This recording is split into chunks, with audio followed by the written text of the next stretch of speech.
macros. There's the third one. Oh, the heavy one. Which is purpose. Yeah, meaning. Oh, meaning, right. Meaning, yeah. I mean, purpose is actually a subcategory of meaning. So it's almost a joke. What's the meaning of life? You sit at the mouth of the cave and ask the guru in the Himalayas, what's the meaning of life? And that's a joke because it's a question that is not meaningful insofar as it's too general. Mm-hmm. Meaning really has three parts to it. It has the three parts as defined by psychologists and philosophers are coherence, purpose, and significance. Coherence is the question, why do things happen the way they do? Purpose is what's the arc and goal and direction of my life? And significance is, does it matter if I'm alive?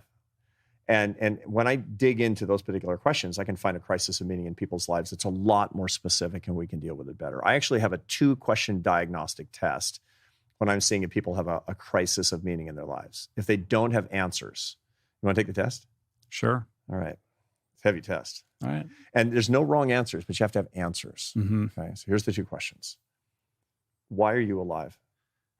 I'm alive to help other people live better lives emotionally, mentally, spiritually, and physically. Solid. For what would you be willing to die today?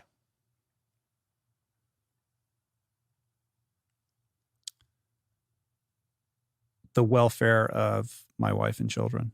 Your family. Very solid. I believe those answers. A lot of people don't have answers. Why are you alive? I don't know. For what would you be willing to die? I don't know.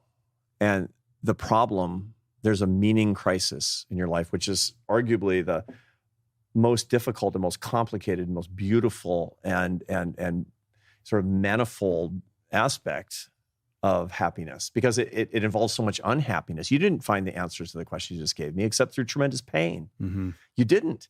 I mean, if you had not gone through a lot in your life and suffered, you wouldn't know that. You never said, when I found the meaning of my life is that week at the beach in Ibiza. That's not when you find meaning in your life. It's when you get sick and you don't die.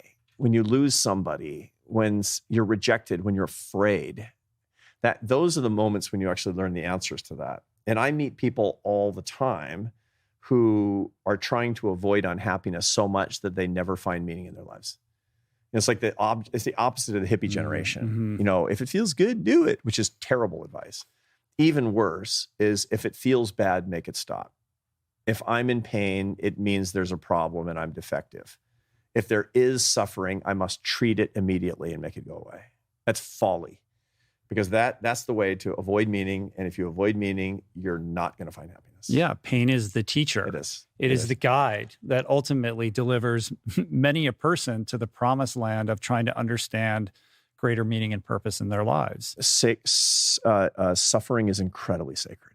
You just can't waste it. All of the great answers that I have sought throughout my life have come through the crucible of suffering and pain. And I've often thought, does it have to be that way? I know for a lot of people, they're able to figure that out short of those experiences. But I'm also always very careful to rob people of, the beauty of what can come when somebody is enduring something challenging. Obviously, you don't want anyone you care about to be suffering unnecessarily, but there is something divine about that process that makes me step aside and just want to allow them to have that process for themselves, including your kids. Yeah, it's just horrible. That's the hardest one. But you know perfectly that they need to suffer too, because they need to grow and they need meaning and they deserve meaning. And the idea that we would take all of the suffering out of their lives or protect them from the vicissitudes, the slings and arrows of the things that happen to us, and don't do this, and it's not right. It's not right, because you have to live a full existence. Suffering will find them, and trying to deliver them from it, all it will do is spoil your relationship with them, ultimately. Yeah, there's a thing in the book where you field the question of like, well, if I avoid suffering in, my life, how does that work with happiness? Like, don't worry, suffering's going to find you. Like, you're not avoiding suffering. I don't care, what trajectory you're on. It'll hunt you down. Life has a way. It does. And, it's interesting because when you see your kids, I would ask my kids these questions. Why are you alive, and for what are you willing to die? It's probably not that fun to be raised by a social scientist, Yeah. but I asked you before the podcast, like, how are the kids doing with all this stuff you're spouting all the time? Are they rejecting it or are they embracing it? They embrace it implicitly, even though they roll their eyes when it's like, Dad's going to apparently do a speech at dinner tonight. My dad was a mathematician, so we would always have math problems during dinner. But it's interesting because, one of my kids, I had my kids write a business plan when they were in high school. Because they're entrepreneurs. I'm sure that was fun. Yeah. Well, the enterprise of life. They're startup entrepreneurs. That's the ultimate enterprise, is each person's life. And I'm VC. So I get a business plan. I figure, right, if I'm going to invest. And so then I would send it back for revisions.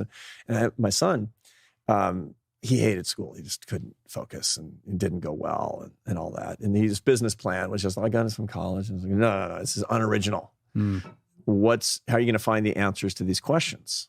Right? I've got my answers, but I need the answers, your answer. You have to find your answers to these questions. Why am I alive? What am I willing to die? And he turned in this great business plan that said he was going to find the answers by working with his hands, outside doing something real. And so he did. He went to Grangeville, Idaho, and he's working on a dryland wheat farm for a couple of seasons after high school. Then he joined the Marines. My son who's in the Marines. Today he's a scout sniper in the Marine Corps, which is a scary job for me and his mom. Yeah. Right? Like, but he has answers, man. He's 23 years old. He's married and he has answers. He's alive because God made him. And for what is he willing to die? His faith, his family, his friends in the United States of America. Oh, solid. Yeah. I mentioned to you beforehand, he's born out of time. Born out of time. Yeah. He feels like a great generation guy. Kind of. Yeah. And he's a knucklehead. I'm not going to deny it. I admire him so much. Because he's found the answers so much earlier than I did. I was doing my thing. I was 23 years old. I was playing the French horn. I was traveling around. I was drinking too much, doing my thing. But I wasn't finding the answers. It took me longer to find those answers. I admire him so much because he did a hard, manly thing, and he found the answers to his questions. And that's a really, really good thing to do. How do you know when somebody has really found those answers for themselves genuinely and honestly, as opposed to making a decision prematurely or for the wrong reasons, even if they believe it to be true? Yeah, that's a good question. And I'm sure that happens all the time, where the answers to the questions that they should give. Right. The noble answers but to the they're questions. Disconnected from who they are. Yeah. They haven't really excavated the soul. They don't really know why they behave the way that they behave. And their instincts are, firing in ways that they don't fully understand. Yeah. They're going to make decisions without that level of self-awareness or mindfulness that's going to lock them in on the right path. That's right. And the answer is that they have to be the real answers that come after a period of discernment. And that requires work. The biggest mistake that a lot of people come to me for career advice all the time, and you too.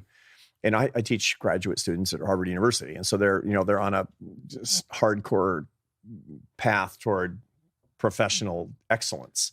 MBAs at the Harvard Business School, imagine this. These are going to be the masters of the universe. And they're incredibly excellent. They're incredibly smart, but they have a lot of questions about what they want to do.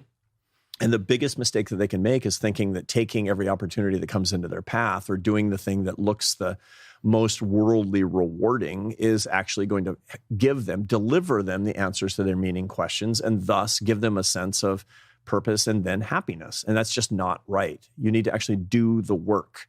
And to do the work, you actually have to think deeply about the answers to these questions, about the questions themselves, about, who am I as a person? And so, every religious tradition has the structure of discernment. The discernment of spirits to Catholics, panna for the Buddhists in the Mahayana tradition, sunesis for the ancient Greeks. Who am I? What do I stand for? What do I mean? These are the questions that every philosophical and religious tradition has. Right. And people aren't going to HBS to find answers to those questions, although your class is oversubscribed. So there is something about that. Maybe they don't know, they don't know what they're in for. I would imagine that the population of students in your Harvard Business School class would skew towards people who are motivated by financial security. At the Kennedy, are you still teaching at the Kennedy School? I do. That population probably skews a little bit more towards people who are interested in power. Or public service. Or service, Yeah. service. But certainly it's a different group. Right. But you're dealing with young people and most likely, I would imagine, you tell me. I mean, I think in general, people, when they think about happiness, they're thinking about, well, I'll be happy when I get this, when I get the job, when I get the house, when I get the promotion, et cetera. Or if you're asked, and this is in the book too, like Oprah talks about, like, well, when people would ask her, like, or she would ask people, like, what would make you happy? They would always have some kind of answer that was really a goal and not something that would actually engender happiness in their lives.